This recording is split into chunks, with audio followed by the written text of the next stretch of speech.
La oración, la verdad es que necesitamos la asistencia del Señor en todo, pero especialmente cuando es compartir, escuchar su palabra, es realmente importante que sea Él quien nos guíe, nos ayude. Somos mensajeros, sí, de un mensaje sin igual. Hay una lucha en nuestras vidas, en el mundo. Nuestra lucha no es contra carne y sangre, sino contra principados y potestades. Y la Iglesia del Señor está en guerra, pero Él tiene la victoria. Amén. El Señor venció en la cruz. Pero estamos, pues, en ese caminar con Él, aprendiendo a confiar en nuestro Redentor. Significa nuestro amo, aquel que nos ha comprado. Redimir, pues es eso, es comprar y llegar a poseer algo. Él nos posee, somos de su propiedad, qué bien, que somos ovejas de su prado, hijos adoptados, amados por el amado. El Señor es bueno, es digno, no hay nadie como Él, su palabra es preciosa, como leíamos esta mañana, y es la que necesitamos que edifique y guíe nuestras vidas cada día. Entonces, estaba esta semana pues pensando orando, buscando al Señor, y voy a hacer una pausa en la serie sobre Génesis, que no me acuerdo desde cuándo la estoy haciendo, hace tiempo, una pausa temporal. Mi intención, si Dios lo permite, es continuar, ¿no?, con este libro de Génesis, pero quería hacer una pausa, sentía esa inquietud de compartir un tema que es un tema muy básico, muy sencillo, muy obvio, pero donde yo necesito crecer, y creo que cada uno de los creyentes, los cristianos, necesitamos crecer: la oración. Imagínate, ¿no? Algo tan básico, tan sencillo, orar. Un cristiano ora, sí, porque si no, no es un cristiano. Una persona que no ora no puede ser un cristiano ora. Y me gustaría pues compartir algunos pensamientos en cuanto a este asunto de la oración, no para saber más cosas de la oración, sino para crecer en nuestro entendimiento de qué es ese privilegio que nos ha dado el Señor. La oración es, junto con la palabra, la Biblia, las Escrituras, el medio de gracia principal que Dios nos ha dado, el más importante que tenemos. Un medio significa pues una herramienta, entre comillas, algo que Dios nos ha dado para conocerle y para crecer en nuestro conocimiento de Él, para tener comunión con Él, para vivir la vida, la fe cristiana. Sin oración, sin la palabra, no hay vida cristiana, no existe. Sería imposible, no es posible. La palabra de Dios es la que nos revela, o el medio que Él usa para revelarnos la verdad sobre la vida, sobre nuestras vidas, sobre quién es Él, y la oración es la manera como crecemos en esa comunión con Dios una vez Él nos ha salvado, nos ha redimido, nos ha hecho suyos. Entonces, necesitamos estos medios, pero necesitamos crecer en ellos. Y es importante que entendamos qué es la oración, porque también hay muchos malentendidos a veces, ¿no?, que vienen de la religiosidad o del legalismo especialmente, ¿no?, en cuanto a qué es la oración y cómo se debe orar. Dice Santiago en su carta: pedís y no recibís, porque pedís mal. O sea que hay una manera de orar incorrecta, bueno, o muchas, ¿no?, ya sabemos. Dice: para gastar en vuestros propios deleites. Así que creo que debemos reconocer que es un asunto en el que debemos crecer. No solo que debemos crecer, sino que debemos desear crecer. Espero que sea así. Que queremos, sabemos que debemos, pero además lo queremos, lo deseamos. Ese es el buen punto de partida. Hay muchos libros sobre la oración, seguramente tendréis o habréis leído, que nos pueden ayudar. Hay buenos libros, hay libros no tan buenos también, pero claro, lo mejor siempre será acudir a la palabra y pedir la ayuda del Señor, de su Espíritu. Y orar, claro. Y lo que vamos a hacernos es, es fijarnos en nuestro ejemplo supremo, Jesucristo. Entonces me gustaría pues compartir algunos pasajes para ver cómo era la oración en Jesús, nuestro ejemplo. Y sabemos, por poco que sepamos de la palabra, que Jesús oraba y mucho. Y sabemos algo de cómo oraba, porque hay algunas oraciones escritas en los evangelios de lo que Jesús oraba, y también hay algunos pasajes que nos cuentan que Jesús estaba orando, aunque no nos dicen que estaba orando. Pero hay mucho sobre eso, ¿no? Él es nuestro ejemplo máximo, Él es el varón perfecto, Él es en quien el Padre tiene perfecta complacencia, aquel a cuya estatura debemos crecer, dice la palabra, ¿no? Efesios 4:13 dice, hasta que todos lleguemos a la unidad de la fe y del conocimiento del Hijo de Dios. O sea, Efesios 4 está hablando de la edificación de la iglesia, de cómo Dios edifica su iglesia, nos edifica a nosotros, nos hace crecer, madurar. Y habla de que Él ha puesto a personas para que equipen a los demás, nos ayudemos unos a otros según los dones que Dios nos ha dado para crecer. Y dice que ¿hasta qué nivel debemos crecer? Pues hasta la unidad de la fe y del conocimiento del Hijo de Dios. Eso, que conozcamos al Hijo de Dios, a Jesucristo. A un varón perfecto, dice, a la medida de la estatura de la plenitud de Cristo. Ahí es donde quiere el Señor llevar a su iglesia, para que Jesucristo y la iglesia puedan ser ese matrimonio perfecto, ¿no? Que se miran de frente.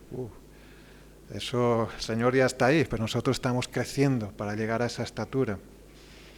Y aquí vemos ese pensamiento que Pablo comparte, que Dios le inspira, cómo él relaciona crecimiento y conocimiento. Claro, el crecimiento depende del conocimiento que tenemos del Señor. Por eso debemos conocerle. Y cuanto más mejor. De Él aprendemos cómo debemos vivir, cómo debemos relacionarnos con el Padre, cómo debemos orar. Entonces, cuando examinamos la oración en la vida de Jesús, claro, lo primero que vemos, así veremos algunos pasajes ahora, pero lo que vemos es que la oración está totalmente integrada en su vida, forma parte de su vida cotidiana, normal, natural, es algo que distingue su vida.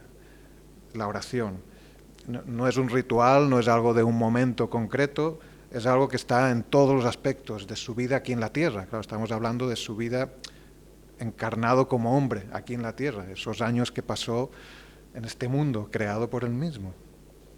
Y la oración viene a ser su manera de vivir. No es algo que él hace de vez en cuando, que sí, también lo podemos ver así en momentos concretos donde especialmente se ve que él está orando cosas concretas, pero la oración viene a ser su manera de vivir. Él vive en oración, él vive en una relación continua con el Padre, que eso es la oración, de eso trata la oración. Jesús pronuncia oraciones, pero la oración es más que eso, es su actitud, es su manera de vivir. Por eso un subtítulo que he puesto en este mensaje es Jesús y la oración más que oración, refiriéndome a eso, ¿no? Que la oración llega a ser su forma de vida en la vida de Jesús que vemos aquí en la tierra. Es decir, que lo que vemos es que, claro, la oración fluye, se alimenta de su relación con el Padre. Eso es la oración, él ora al Padre. Y la oración es un reflejo de su relación con el Padre. Y así en nosotros es lo mismo. Nuestra vida de oración será del mismo nivel y calidad que nuestra relación con Dios, con el Padre. Mi vida de oración es flojita, bueno, es porque mi relación con Dios está flojita. Mi vida de oración está fuerte, está bien, es porque mi relación con Dios está bien. La oración no es algo aparte, aislado, que yo hago simplemente, no, es mi relación con Dios.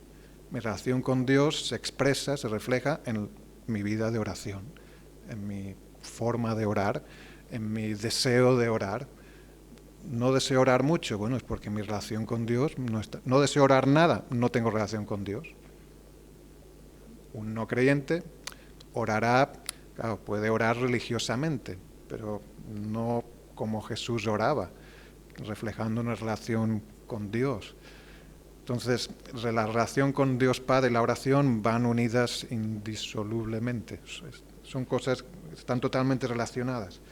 ¿Qué lugar o importancia tiene la oración en mi vida? El mismo lugar o importancia que tiene Dios, mi relación con Dios, con el Padre, en mi vida.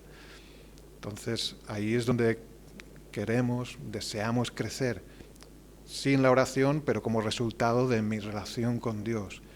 Y fijándonos en Jesucristo, en su relación con el Padre y cómo Él oraba o vivía esa relación en oración, eso es lo que nos debe animar, motivar y desear y crecer a esa estatura.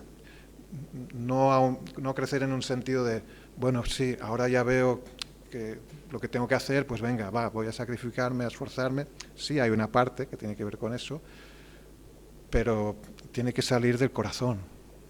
No somos legalistas, nosotros tenemos una nueva naturaleza en Cristo, en Dios, por medio de Cristo, y eso es lo que queremos vivir y experimentar, que la oración sea algo natural, como respirar. Bueno, no llegará a ser como respirar, porque tú respiras sin darte cuenta, pero no oras sin darte cuenta. Es algo consciente, o sea, no es tan fácil ahora mismo, porque estamos en este cuerpo de pecado todavía, pero sí que podemos crecer, ¿no? Y que mi relación con Dios llegue a madurar, a crecer de tal forma que sea pues lo que debe ser, lo primero. Entonces la oración será lo primero, en toda situación, en todo caso, en todos los casos. Entonces, ¿qué mejor? Pues eso, que contemplar la vida de Cristo. Estaba buscando, creo que hay un libro, no sé si lo tenía en francés, que me regaló mi abuela, que es La contemplación de Cristo o algo así, no lo encontraba. Bueno, creo que es un libro, no sé si el autor es católico, pero bueno, hay cosas buenas también dentro de autores católicos que nos pueden ayudar. Pero la contemplación es un ejercicio necesario para nosotros, contemplar a Cristo, estar quietos delante de Dios y considerar, contemplar, meditar en quién es Él, en su gracia, y mirar la vida de Cristo y aprender y contemplar y pararnos a pensar, bueno, ¿quién es este del cual estoy leyendo y qué está haciendo y por qué lo está haciendo? Eso nos debe animar a ser más como Él, a desearlo. Entonces, esto y nos debe ayudar no solamente a cumplir con nuestra necesidad y obligación que tenemos de orar. Sabéis que la Biblia nos manda que orad sin cesar, está en imperativo, orad sin cesar, es un mandamiento, debemos orar. Además lo necesitamos. Pero lo que yo quiero para mí y para cada uno de nosotros es que lo deseemos, que lo queramos más, que hoy tengo un momento libre, ¿qué voy a hacer? Voy a orar. En lugar de, bueno, lo que hacemos ahora es coger el móvil, ¿no? Y mirar las redes sociales y todo eso. En los momentos libres y en los no libres, incluso, ¿no? Llegamos a ser esclavos a veces, ¿no? Pero que el Señor nos ayude a cambiar eso y tengo un rato, esta tarde no sé qué hacer, sí, voy a orar. Qué maravilla, ¿no? ¿Por qué? Porque lo deseo, porque quiero, porque me deleito. Porque eso es lo que Jesús hacía, se deleitaba en su relación con el Padre. Y eso es lo que queremos, ya sabemos que es así, ¿no? Pero con algunos pasajes verlo aún más, ¿no? Y en los Evangelios, pues encontramos como mínimo 9 pasajes donde Jesús ora y está escrito lo que Él oraba, la oración que Él hacía, sin contar el Padre Nuestro. El Padre Nuestro no es una oración que Él hizo, que sepamos. Es una oración que Él enseñó de cómo debíamos orar nosotros, ¿no? A lo mejor Él también lo oraba, pero cuando está escrita la oración del Padre Nuestro, no es que Él la está orando, sino la está enseñando. Pero sí hay 9 oraciones que Él hace, ¿no? Y hoy no veremos todos estos pasajes, necesitaremos varios días, pero bueno, si el Señor lo permite, los iremos viendo. Y hay otros 9 pasajes donde Jesús ora y no se nos dice que estaba orando, pero vemos que está orando y tiene mucha importancia el momento en que está orando, ¿no? refleja que su vida era una vida de oración, pero que en momentos clave él oraba. Y eso nos debe ser de ejemplo y de ayuda y de motivación para que podamos caminar, vivir más como él. Entonces los veremos más o menos por orden cronológico, en el tiempo en el que él pues empezó su ministerio. No tenemos datos en la Biblia de sus oraciones de pequeño, que seguramente debía orar, o de adolescente o de joven, sino a partir de cuando él empezó su ministerio público, predicando el arrepentimiento y que el reino del cielo se había acercado. Entonces, el primero, y si queréis buscarlo un momento, está en uno de los pasajes. Espera un momento, todavía no os digo el pasaje, ahora lo diré. Un poco de suspense. No es por suspense, es porque para ponernos en contexto, ¿no? Lo que llamamos el principio del ministerio de Jesús es el hecho de cuando él empieza a predicar, ¿no? El predicar el arrepentimiento, igual que Juan Bautista justo antes de él, ¿no? Y habla del reino de los cielos y del Padre. Él apunta y da la gloria al Padre y se revela como el Mesías, el Salvador anunciado. Entonces, él empieza esa etapa de su vida cuando tenía casi 30 años, o alrededor de 30 años. Eso a mí me impresiona, el hecho de pensar, bueno, y los 30 años de antes, tenemos muy pocos datos. Bueno, sí, cuando era pequeño, una vez que se quedó ahí en el templo, dio un susto a sus padres. Hay esa escena, algunas de su nacimiento, pero él estuvo 30 años trabajando de carpintero. Es impresionante, ¿no? El Hijo de Dios, el Creador del universo, el Santo, el Justo, tantos años viviendo, aprendiendo el oficio y trabajando de carpintero. Impresionante, ¿no? Qué testimonio de estaría ahí en Nazaret, ¿no? Para su padre adoptivo, no sé la palabra cuál sería, para José, que le enseñó el oficio. No sé, son cosas que me impresionan, de la vida de Jesús, sabiendo quién era Él. Él era el Verbo, la palabra, el creador de todas las cosas, el justo, el santo. Nunca se halló engaño en su boca, ni ningún pecado, ninguna palabra más alta que la otra. Él era perfecto y puro y vivió 30 años, de los cuales no tenemos casi información, pero ahí está, ¿no? Eso fue una realidad. Nuestro Señor, qué humildad, qué ejemplo, ¿no? Para nosotros. A veces nos quejamos, ¿no? Uy, ¿cuánto acabará esto? ¿Cuánto? Él vivió pues 30 años rodeado de pecadores, sus padres incluidos, sus hermanos, pero siendo santo y dando un ejemplo, un testimonio que no podemos ni imaginar, ¿no? O imaginar un poquito. Entonces, en la última etapa de su vida, a veces decimos aquello para lo cual vino. Sí, él vino para entregar su vida, para morir por nuestros pecados. Pero no solo vino para eso, él vino también para todo lo demás, para vivir una vida perfecta y entregarla.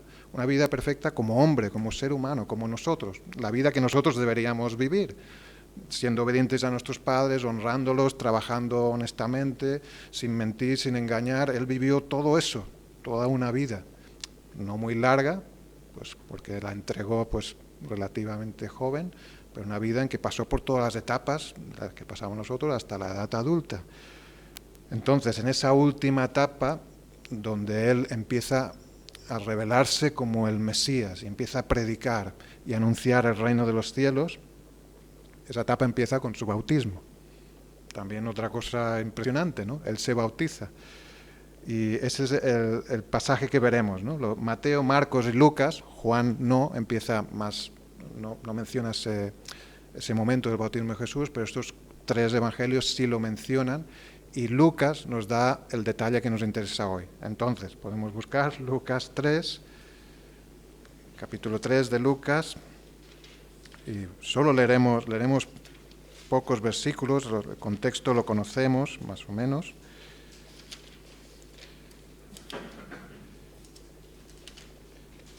El capítulo 3 de Lucas es el que nos relata, pues, en el versículo 21, el momento en que Jesús se bautiza.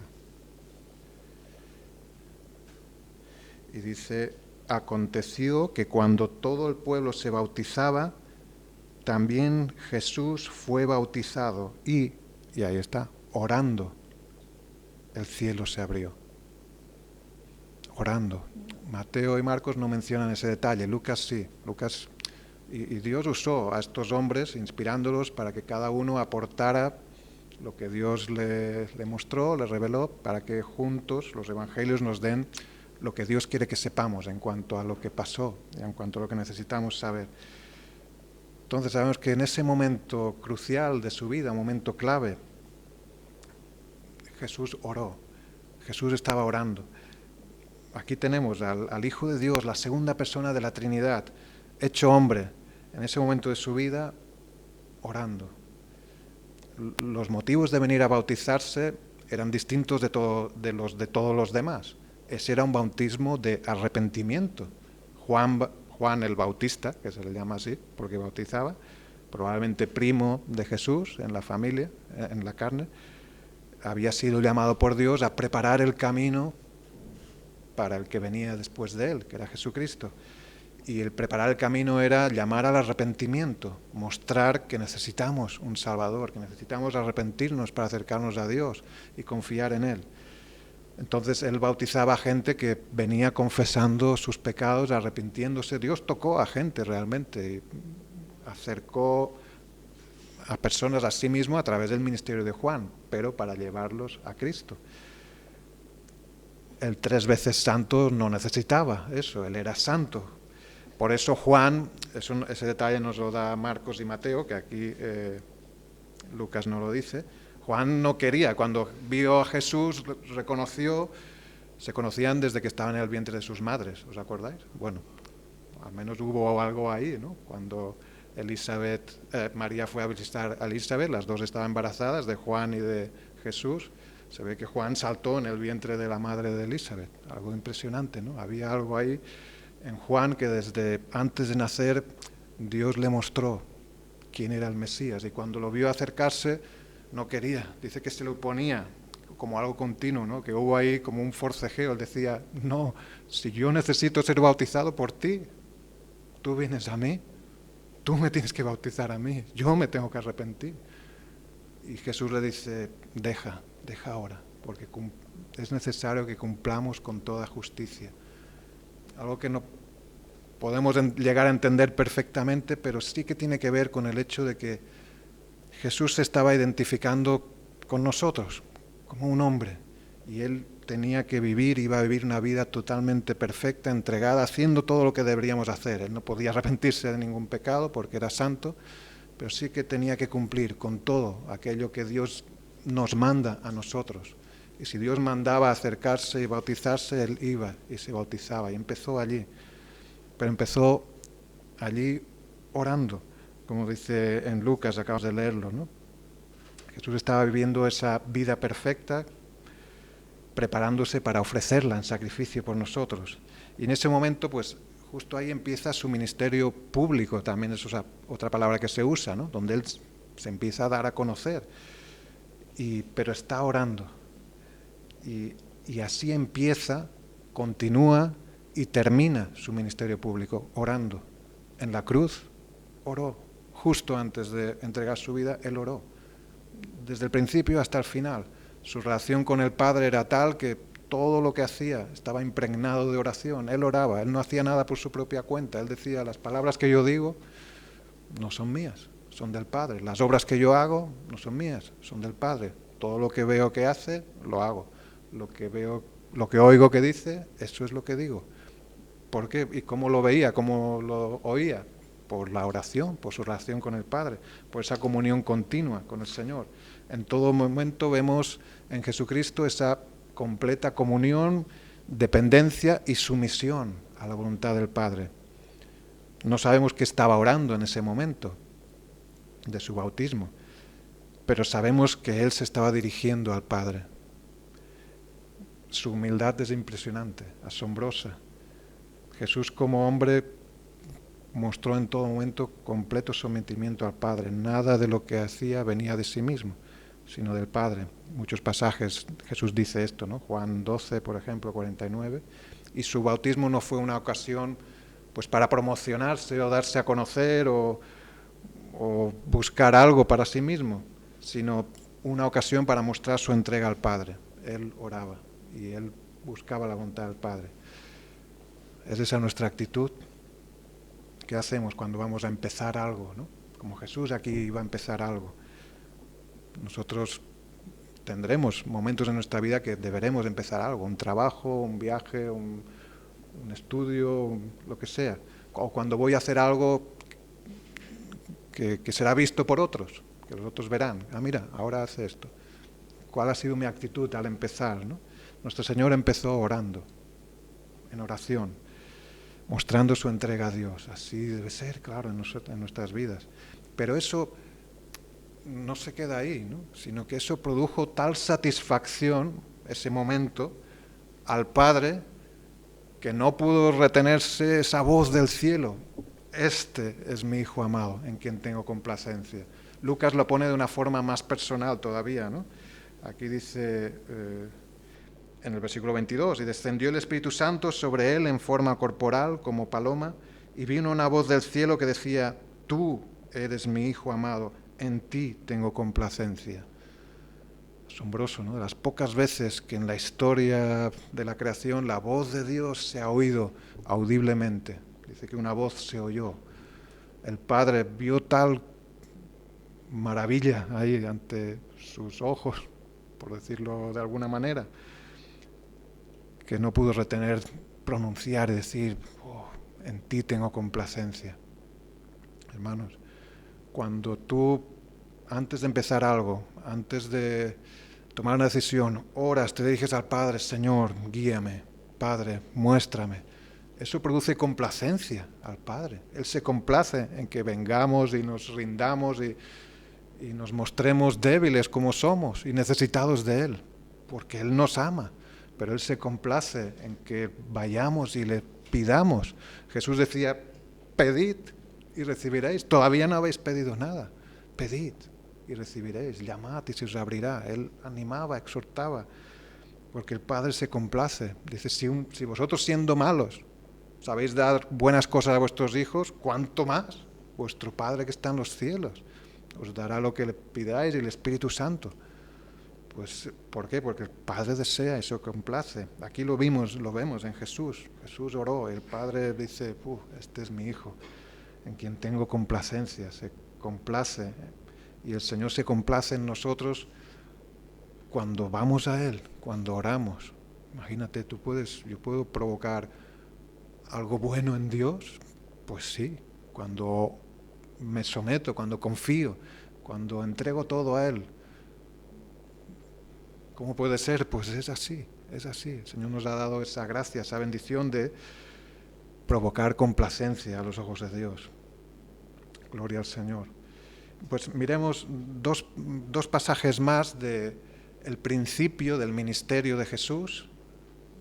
Sabéis que Él empezó predicando, bueno, aquí estaba en el sur de Israel, cerca de Jerusalén, en una zona del río Jordán, pero luego Él regresó a Galilea, de donde Él había sido criado. Él nació en el sur, en Belén, al lado de Jerusalén, pero su infancia, su niñez y los primeros meses o el primer año de su ministerio público volvió al norte, a Nazaret, en la zona de Galilea, donde Él empezó a predicar por diferentes pueblos. Y miraremos dos pasajes que corresponden a esa primera etapa de su ministerio. En Marcos 1:35, capítulo 1 de Marcos, es decir, al principio del relato de este Evangelio, Marcos 1:35.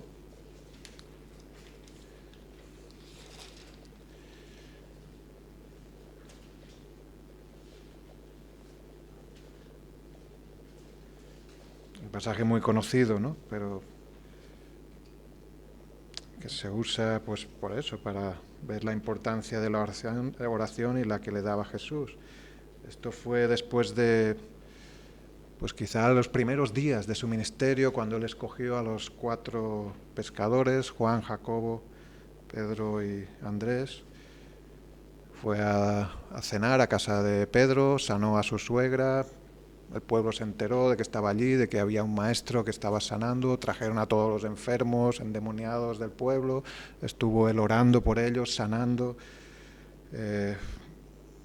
clamando al Padre por su obra en las personas, y dice que, que en el versículo 35 dice que levantándose, probablemente al día siguiente, muy de mañana, siendo aún muy oscuro, salió y se fue a un lugar desierto y allí oraba.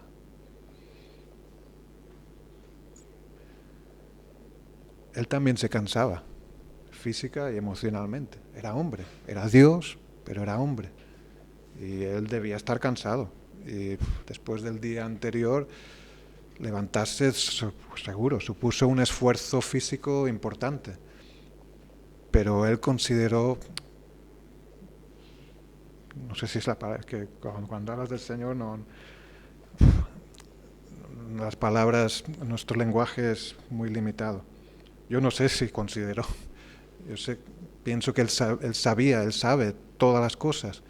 Él sabía que encontrarse con el Padre era mejor que cualquier cosa, mejor que estar una hora más en la cama, mejor que descansar un poco más para así durante el día poder estar más en forma, más despierto, con más energías. Él pensó. Lo que hizo fue que se levantó muy de mañana, siendo oscuro, fue a un lugar desierto y allí oraba.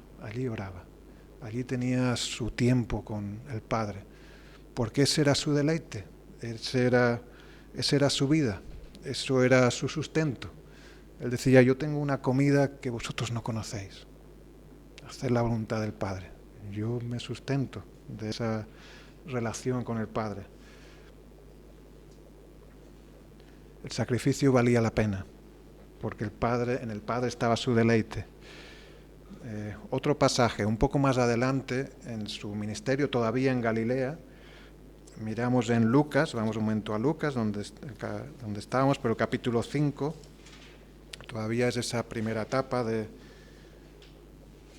su recorrido por la región de Galilea, y en Lucas 5:16,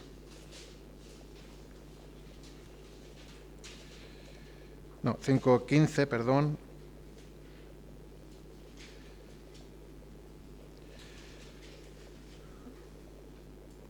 Claro, dice que su fama se extendía más y más. Y se reunía mucha gente para oírle y para que les sanase de sus enfermedades. Mas él se apartaba a lugares desiertos y oraba. Y lo dice así en este tiempo verbal, como dando a entender que no es que lo hiciese una vez, sino que era su costumbre, que su fama crecía, era conocido y cada vez más gente quería acercarse a él, pero él se apartaba a lugares desiertos y oraba. Eso en ningún momento cesó ni paró. La fama, él era Dios. Él no buscaba eso, él vino a entregar su vida, a dar la gloria al Padre, a salvar al pueblo que Dios había escogido. Nada lo seducía, porque él era santo, el santo. Claro, la fama no le seducía, ni mucho menos, pero sí representaba mucho trabajo.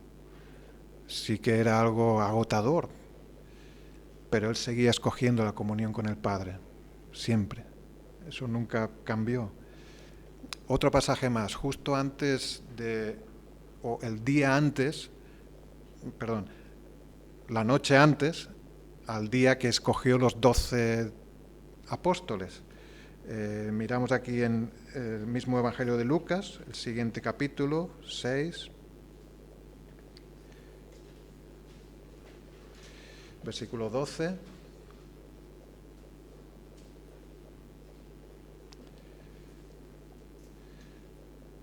En aquellos días, él se fue al monte a orar y pasó la noche orando a Dios. ¿Toda la noche? Pues sí, entendemos que sí. Él pasó la noche orando a Dios. Se fue al monte a orar y pasó la noche. Y cuando era de día, llamó a sus discípulos y escogió a 12 de ellos, a los cuales también llamó apóstoles. Seguro que las dos cosas están relacionadas. Pero él era Dios, él ya sabía el corazón del hombre. Él ya sabía a quién podía escoger. pero iba a hacerlo. Iba a hacerlo como Dios que era, como hombre que era, y él no quiso hacerlo sin pasar la noche en oración al Padre. Él lo hizo así. Era una decisión importante, que implicaba mucho. Él iba a escoger a esos 12, incluido a Judas, el que le traicionó, iba a hacerlo. Y él pasó la noche orando a Dios. ¿Cuánto más nosotros necesitamos orar a Dios? Que no sabemos, bueno, casi nada, sabemos muy poco, ¿no? Toda nuestra información es parcial, es en parte y subjetiva. Cosas que pensamos que sabemos no las sabemos bien, o aunque pensemos que sí. Cuánto más necesitamos orar, pedir, Señor, ayúdame. Si me estoy equivocando, muéstrame. Ilumíname.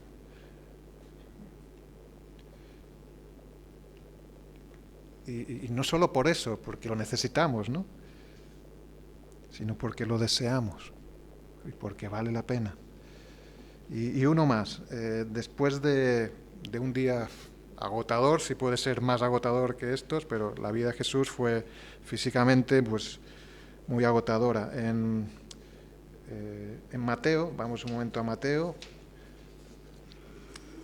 14:22.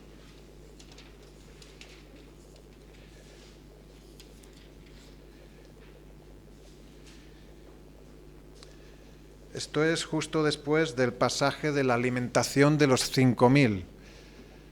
Claro, ahí se juntó una multitud de miles de personas, 5.000 es pues contando solo hombres. Si añadimos mujeres, niños, pues ahí a lo mejor habría 25.000 personas que bueno, fueron alimentados por el milagro que produjo Jesús, pero también ellos habían venido a escuchar a Jesús.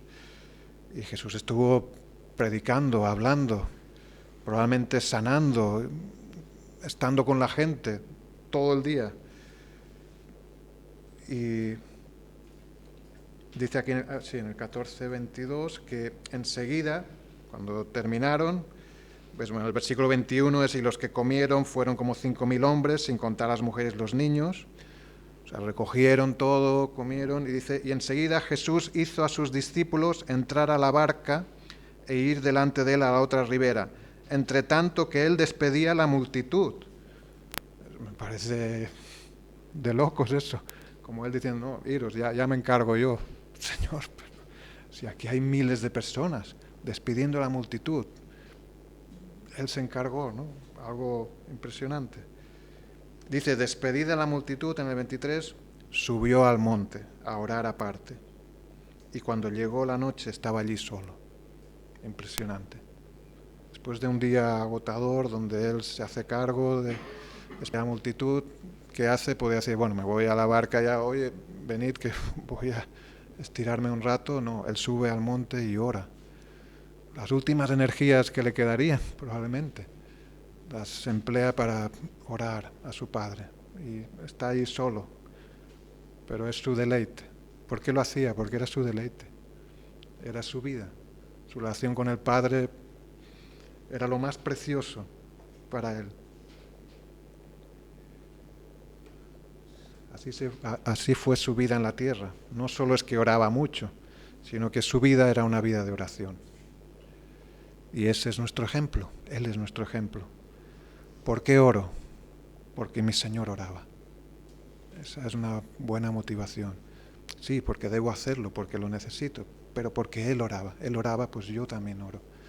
Él pasaba tiempo en oración, se esforzaba, se levantaba, pues yo lo hago porque Él lo hacía, porque Él es mi Señor, porque si me llamo cristiano, significa que soy seguidor de Cristo.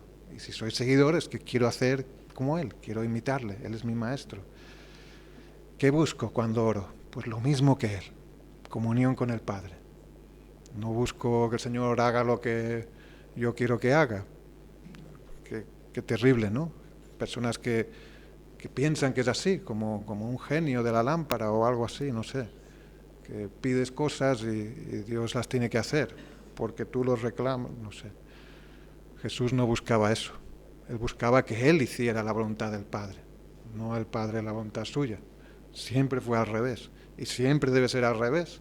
La oración es la manera en que tenemos de entender, conocer la voluntad de Dios y hacerla.